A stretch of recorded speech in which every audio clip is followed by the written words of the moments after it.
All right. What else is on the docket? Let's do some more infidelity questions. Apparently. Right. How about now? Here's a goodie. Somebody in the audience writes, I am a gay male. I recently stopped seeing a guy because he insisted on a, quote, open relationship. He insisted that it would only be physical and not emotional. Is a, quote, physically open relationship possible? Or any kind, for that matter? Boy, that's a lot of spaghetti. That's, if I'm getting him right, he's saying that his partner said, let's be in an open relationship. But he insisted it would only be physical and not emotional. Well, but by it, he means what? The new relationship? The new relationship would only be a physical. I'm only going to fuck another guy. I'm not going to fall in love with him. I'm not going to love another guy. I'm just going to fuck another guy. I'm just going to fillet him frequently in a parking lot. And that's yeah. I mean, well, wait. And so his final question is that possible? Is there such a thing as a physically open relationship? I don't think so. And I don't think the rules are probably any different for our gay friends, our fine feathered gay friends. I picture them as like a hawk species in a die. Second wave. Die. That guy was gay. The actor that played the leader of the Hawkmen in Flash Gordon. Oh yeah, what the hell is it? Brian Blessed, whom I love. Yeah, he was a big burly gay dude who was awesome as the leader of the Hawkmen. Gay is a French horn, but it's so funny. That's why I said our fine feathered gay friends. I was picturing like a battalion of when I said our gay friends, I just pictured looking out a porthole in a spaceship and seeing like a fleet of hawk people that were there to save the day. I'm sure it's the same for everybody. I can't tell if that's diminishing gay people or really exalting them. Well, it's up to them. I don't know. Up to them and the hawks. Hey man, when hawks have sex in the air though, man. Yeah. They die. They plummet. Don't get Levi fucking hysterical to a point where I think he's heckling me. Stop it. Pink hair. God damn it. Pink hair and Levi.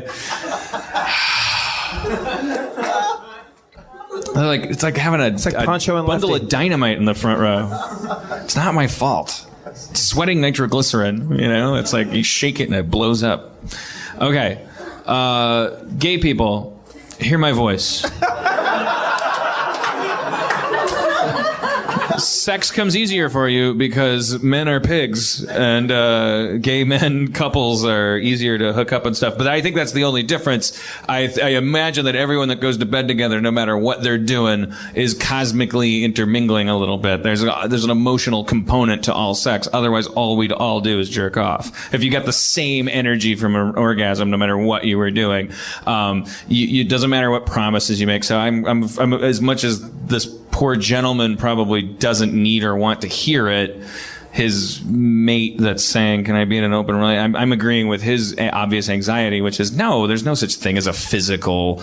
You can't love one guy and then be physical with another guy and then it's like never the twain shall meet. Several people, I went through the questions that people wrote down in the audience, and surprisingly, almost word for word, people asked, and several of you asked, is there what's worse, physically cheating or emotionally cheating? Right. And that's apparently that was on everybody's minds. What would be more hurtful? Yeah. I'm way too old fashioned to. I think that there are people who are better equipped for this.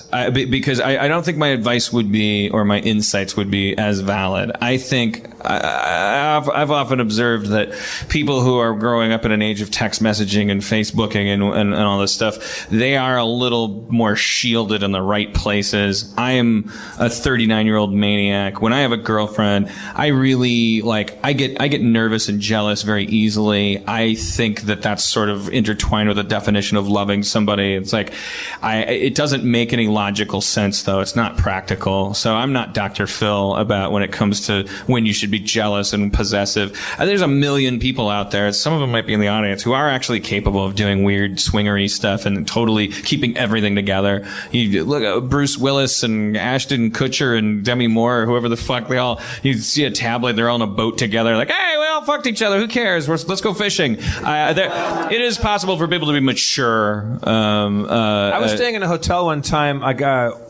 I was supposed to fly out in the morning, but for some reason, the flight got canceled, so I had to stay in Reno, Nevada for a night, and we stayed at one of the casinos there, one of the big hotel casinos there. And I don't know if you've ever been to Reno. It's a little mini kind of country cowboy Vegas, the biggest little city in the world, I think they call it. Yeah. And are you from there? No. Yeah. Keep it down, man. No, sorry. But we stayed at this casino, and I was walking to my hotel room, and it was me and some of the guys I was doing I got a comedy show with, and we're walking to our hotel rooms, and on kind of like 80% of the doorways, like the hotel doors, there was a Polaroid of like a couple, like a married couple or a guy and a gal, sometimes just a guy, sometimes just a gal, but there's a Polaroid taped to the doors. And I don't really think anything of it. It's something going on at a convention.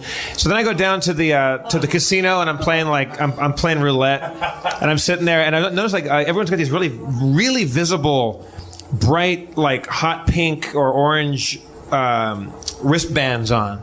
Not everybody, but a lot of people. But also the same kind of age group and style of the people that were in these photos on the doors in the hotel.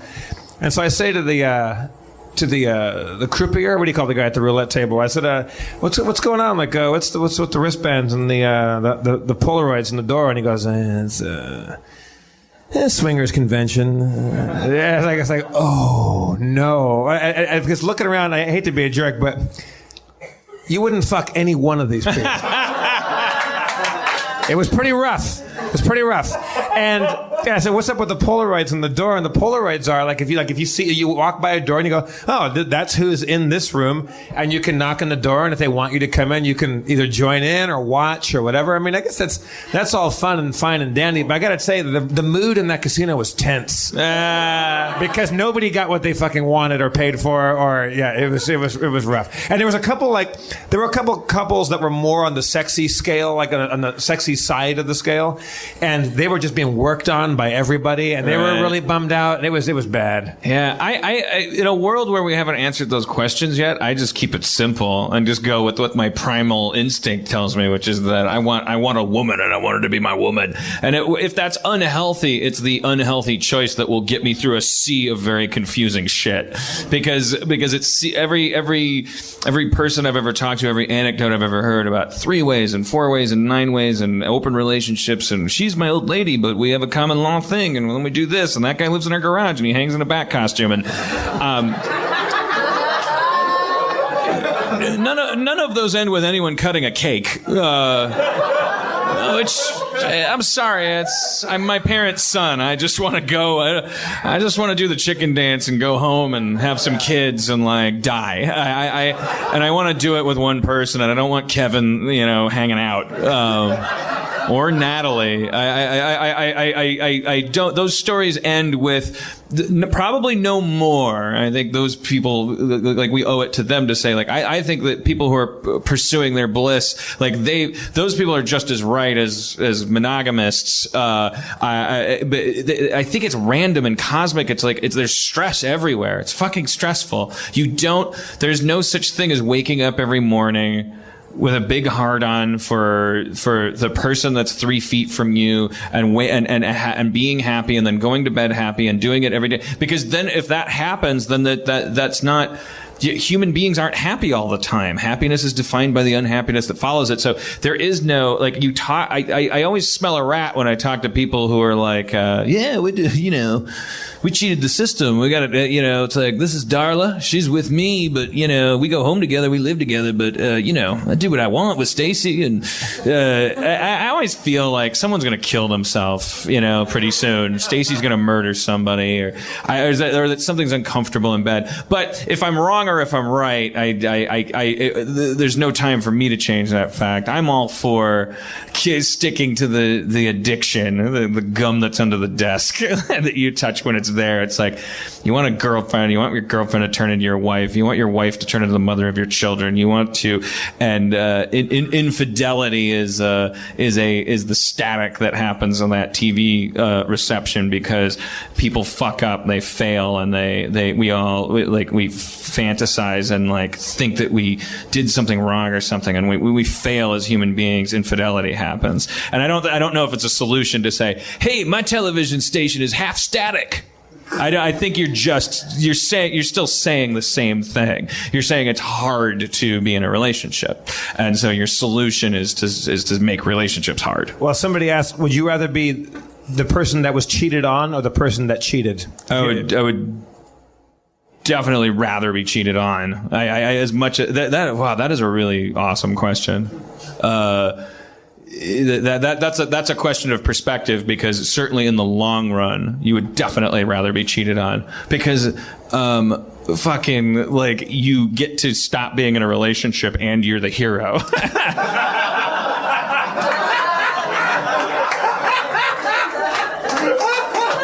You get flooded with pity puss should you want it. Pity puss. Yeah, it's like Can we talk more about you don't pity even puss? have to force it in conversation. It's going to come up naturally. Why'd you play that song on the jukebox? My wife fucked someone. She what? I would never do that. Prove it. Make love to my penis tonight forever. Prove you're not like my wife. And you just like you don't break a sweat. You sleep like a baby. You're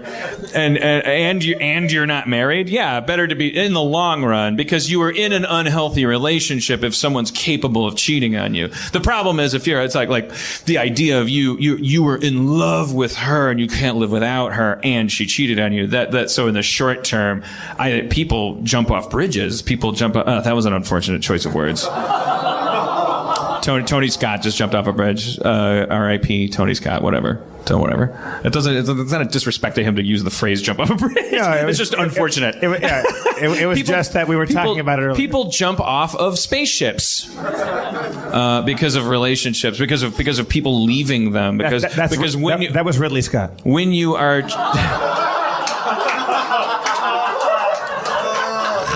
Yeah. Let's just get. Fuck those guys. I'm not a fan. Kidding. Sorry. Everyone's a fan of everyone who's dead. Fuck you, Phyllis Diller, you piece of shit. I'm kidding. I worship Phyllis Diller, and I love Tony and Ridley Scott. Come on. Ron Palillo, you owe me money. Nice way out. Ron Palillo died. Horseshack from Welcome Back, Kotter died as well. Welcome to our death segment of Harmontown.